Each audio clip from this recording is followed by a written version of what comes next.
ಅಪರಾಧ ಕತೆ. ಬಾಂಬ್ ಇಮೇಲ್ಗಳ ಹಿಂದೆ ಪ್ರೇಮದ ಕತ್ತಲೆ.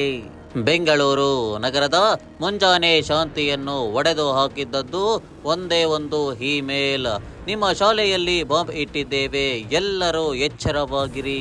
ಈ ಸಾಲುಗಳು 7 ಶಾಲೆಗಳ ಇನ್ಬಾಕ್ಸ್ನಲ್ಲಿ ಒಂದೇ ಸಮಯದಲ್ಲಿ ತಳಹದಿ ಇಲ್ಲದ ಭೀತಿಯನ್ನ ಹುಟ್ಟಿಸಿದವು. ಪೋಷಕರು ಮಕ್ಕಳನ್ನು ಶಾಲೆಗೆ ಕಳಿಸಲು ಎದುರಾದರು.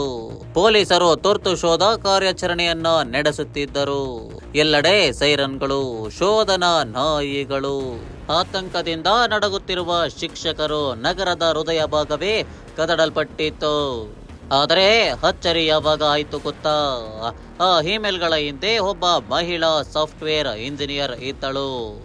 ಆಕೆ ಹೆಸರು ರೆನೆ ಜೊಶಿಲ್ಡಾ.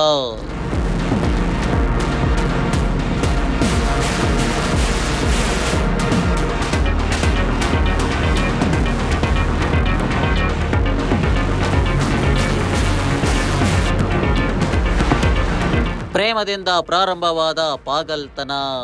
ರೆನೆ ಮೂಲತಃ ಗುಜರಾತಿನ ಸೂರತ್ನವಳು. ಮುದ್ರಣ ಕಂಪನಿಯಲ್ಲಿ ಕೆಲಸ ಮಾಡುವಾಗ ಆಕೆ ಬೆಂಗಳೂರಿನಲ್ಲಿ ಕೆಲಸ ಮಾಡುವ ಯುವಕನೊಬ್ಬನನ್ನು ಆನ್ಲೈನ್ನಲ್ಲಿ ಪರಿಚಯ ಮಾಡಿಕೊಂಡಿದ್ದಳು. ಚಾಟ್, ವಿಡಿಯೋ ಕಾಲ್, ಪ್ರೀತಿಯ ಮಾತುಗಳು ಇವೆಲ್ಲವೂ ಆಕೆಯ ಬದುಕಿನ ಕೇಂದ್ರವಾಗಿದ್ದವು. ಆದರೆ ಆ ಯುವಕನಿಂದ ಬಂದ ಒಂದೇ ಒಂದು ಮೆಸೇಜ್: ಕ್ಷಮಿಸಿ ರೆನೆ, ನಾನು ನಿಮ್ಮನ್ನು ಪ್ರೀತಿಸುವುದಿಲ್ಲ. ಈ ಮಾತನ್ನ ಕೇಳಿ ಆಕೆಯ ಮನಸ್ಸನ್ನು ಮುರಿಯಿತು. ಆಮೇಲೆ ಹುಟ್ಟಿತು ಪ್ರತೀಕಾರದ ಹುಚ್ಚು. ನನ್ನ ಪ್ರೀತಿಯನ್ನು ತಿರಸ್ಕರಿಸಿದ ಅವನ ಬದುಕನ್ನೇ ನಾಶ ಮಾಡುತ್ತೇನೆ ಎಂದು ಶಪಥ ಮಾಡಿದಳು. ರೆನೆ ತಂತ್ರಜ್ಞಾನದಲ್ಲಿ ಪರಿಣಿತಿ ಹೊಂದಿದ್ದಳು. VPN, ವರ್ಚುವಲ್ ನಂಬರ್, ನಕಲಿ ಇಮೇಲ್ ಖಾತೆ ಎಲ್ಲವನ್ನು ಬಳಸುವುದು ಆಕೆಗೆ ಸುಲಭ. ಗೇಟ್ ಕೋಡ್ ಎಂಬ ಆ್ಯಪ್ನಿಂದ ಕೃತಕ ಮೊಬೈಲ್ ನಂಬರ್ ಪಡೆದು ಅಜ್ಞಾತ ಐಡಿಯಿಂದ ಶಾಲೆಗಳಿಗೆ ಬಾಂಬ್ ಬೆದರಿಕೆ ಇಮೇಲ್ ಅನ್ನ ಕಳುಹಿಸುತ್ತಿದ್ದಳು. ಆಕೆ ಯೋಚನೆಯಂತೆಯೇ ಆ ಇಮೇಲ್ಗಳಲ್ಲಿ ಯುವಕನ ಕಂಪನಿಯ ಡೊಮೇನ್ ಟ್ರಸ್ ಆಗುವಂತೆ ಸುಳಿವು ಕೂಡ ಬಿಟ್ಟಿದ್ದಳು.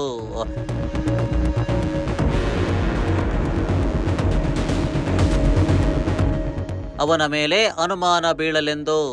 ಆದರೆ ಸೈಬರ್ ಕ್ರೈಮ್ ಪೊಲೀಸರು ಆಕೆಯ ಕೃತಕ ಗುರುತುಗಳ ಹಿಂದೆ ನಿಜವಾದ ರೆನೆನ IP ವಿಳಾಸವನ್ನು ಪತ್ತೆ ಹಚ್ಚಿಸಿದರು.